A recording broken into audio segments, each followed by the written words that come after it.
Hello everyone, I'm Dr. Garlapati Sweta. I'm a consultant development pediatrician. So doctor, ఎలా ఒక therapy సెంటర్ని select చేసుకోవాలి? ఇప్పుడు ఒక ఏరియా బికాజ్ మనం మెట్రోపాలిటన్ సిటీలో ఉంటాం హైదరాబాద్లో, ఆర్ ఒక డిస్ట్రిక్ట్లో కూడా each district head quarters will have 10 to 15 centres. First thing, ఎంత బెస్ట్ సెంటర్ ఉన్నా కానీ distance is definitely a matter. ఒక XYZ సెంటర్ ఉంది, 12 kilometers నేను ట్రావెల్ చేయాలి, 12 kilometers తీసుకురావాలి అంటే definitely do not choose it. ఎందుకంటే థెరపీ అనేది మీకు ఒక 1 week or 2 weeks ఉండదు. It may continue for 1 month. మీరు 12 kilometers ట్రావెల్ చేసి బాబు అక్కడ పడుకొని పర్ఫామ్ చేయలేకపోతే it's a waste of time. Okay, second thing, staffing ఎట్లా ఉండాలి అని. స్టాఫింగ్ ఎట్లా ఉండాలి అనే దానికంటే who is writing the goals of the therapy అంటే చైల్డ్కి మీకు ఎవరికి ఎక్స్ప్లెయిన్ చేస్తారు? ఆ థెరపీ సెంటర్కి వెళ్తే అసలు ఫస్ట్ ఒక డయాగ్నోసిస్ చేయగలుగుతున్నారా లేదా ఆ సెంటర్తో? అంటే కామన్ బిలీఫ్ ఉంటుంది, స్పీచ్ లేదు కదా, సరే స్పీచ్ థెరపీలో వేసేద్దాము అనేది. అలా కాదు. స్పీచ్ ఎందుకు లేదు మ్యాటర్. సోషలైజేషన్ లేకుండా స్పీచ్ థెరపీలో వేశారనుకోండి, అంటే బాబుకి సింగిల్ ఫింగర్ పాయింటింగ్ లేకుండా ఒక థెరపీస్ ఇది కావాలి అని చెప్పలేని బాబు బిస్కెట్ అని చెప్పలేడు యాక్చువల్లీ, అంటే పర్పస్ఫుల్గా చెప్పలేడు. డైరెక్ట్గా వాడిని తీసుకెళ్ళి స్పీచ్ థెరపీలో కూర్చోబెడితే మీరు వాట్ హ్యాపన్స్? ఈక్వలేలియా అంటే ఇది అడగాలని కోరిక లేని బాబుకి, అంటే ఎందుకు మాట్లాడాలో తెలియని బాబుకి మీరు ఎలా మాట్లాడాలి అని నేర్పిస్తున్నారు. ఇది డెవలప్మెంట్లీ నార్మల్. డెవలప్మెంట్ అలా జరగదు. ఫస్ట్ ఇంటెన్షన్ ఉంటుంది, తర్వాతే స్పీచ్ వస్తుంది. సో మీకు ఒక పర్టికులర్ చైల్డ్ని చూసి ప్రాబ్లమ్స్ ఇవి, లేకపోతే ఆటిజం డయాగ్నోజ్ అయింది, లేకపోతే ఆటిజం ఫీచర్స్ ఉన్నట్లు ఉన్నాయి, ఆర్ ఈ చైల్డ్ 5 yearsకి వచ్చాడు కానీ ఓవరాల్గా పర్ఫార్మింగ్ ఏజ్ ఒక 2.5 or 3 or 4 ఉంది, లేకపోతే ఇంటెలిజెన్స్ వైజ్ 5 years ఉన్నాడు, స్పీచ్ వైజ్ ఒక 2 years ఉన్నాడు. ఇవి మీ థెరపీ సెంటర్లో వాళ్ళు ఎక్స్ప్లెయిన్ చేయగలగాలి. First thing. సెకండ్ థింగ్, ఎవరు మానిటర్ చేస్తున్నారు గోల్? స్పీచ్ థెరపీ అంటే స్పీచ్ అంతా వచ్చేస్తుంది అని కాదండి. ఏ థెరపీ అయినా కానీ థెరపీలోకి వెళ్ళాక goals ఇవ్వగలగాలి.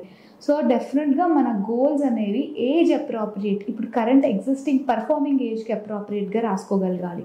So your therapy centre should have a team who can write a goal. అంటే మీకు సర్టిఫైడ్ థెరపిస్ట్ ఉంటేనే వెళ్ళాలి. ఓకే. అండ్ సెకండ్ థింగ్, చాలా థెరపీ సెంటర్స్లో అన్నీ తీసేసుకోండి. చైల్డ్ ఇప్పుడే వచ్చాడు, అసలు మా బాబు ఒక్క దగ్గర కూడా కూర్చోడు, నాకు ఐ కాంటాక్ట్ కూడా ఇవ్వడు, నేమ్ కాల్కి ఆల్మోస్ట్ 0% నేమ్ కాల్ రెస్పాన్స్ వస్తుంది. థెరపీ సెంటర్కి వెళ్ళాం, సో ఆటిజం సెంటర్ అంటే మేము ఏం డయాగ్నోస్ చేయకుండా వెళ్ళాం, పర్లేదు. బట్ అక్కడికి వెళ్ళాక ఆక్యుపేషనల్ థెరపీ తీసుకోండి, బిహేవియర్ తీసుకోండి, స్పీచ్ తీసుకోండి, అన్నీ తీసేసుకోండి, ఫాస్ట్గా ఇంప్రూవ్ అయిపోతారు అని చెప్తారు. It is definitely not like that. Actually speech therapy అంటే కూర్చోగలగాలి. కూర్చోలేని బాబు స్పీచ్ థెరపీలో ఏం చేస్తాడు? తిరుగుతూనే ఉంటాడు, టైం వేస్ట్. నాకు ఇంట్రెస్ట్ లేకుండా నాకు మాటలు చెప్తున్నారు అంటే మాట్లాడే దాని మీద ఎవర్షన్ డెవలప్ అవుతుంది. అండ్ బిహేవియర్ థెరపీ కూడా అంతే. కొంచెం కూడా సిట్టింగ్ టాలరెన్స్ లేకుండా చాలామంది వెళ్ళిపోతారు బిహేవియర్ థెరపీకి. That's not a good option again. Okay. So ఈ కండిషన్ కరెంట్ మనం ఎక్కడున్నాము, ఫస్ట్ ఫ్యూ వీక్స్లో మనకి ప్రోగ్రెస్ ఎలా ఉంటుంది, తర్వాత ప్రోగ్రెస్ ఎలా ఉంటుంది, ఇవన్నీ మీ థెరపీ సెంటర్ డెఫినెట్గా ఎక్స్ప్లెయిన్ చేయగలగాలి. Goal formulation frequent, every 4 weeks 3 to 4 weeksలో మీ గోల్స్ అనేవి అప్గ్రేడ్ అవ్వాలి. హైపర్ యాక్టివిటీ కోసమే ఒక 7-8 months స్పెండ్ చేసేసారు అంటే అసలు ఆ రీజన్ ఆఫ్ హైపర్ యాక్టివిటీ ఏంటి? మూమెంట్ ఎక్కువ చేయాలని కోరికుందా, లేకపోతే నిజంగానే వాడు హైపరా, లేకపోతే వాడు ఇరిటబులా?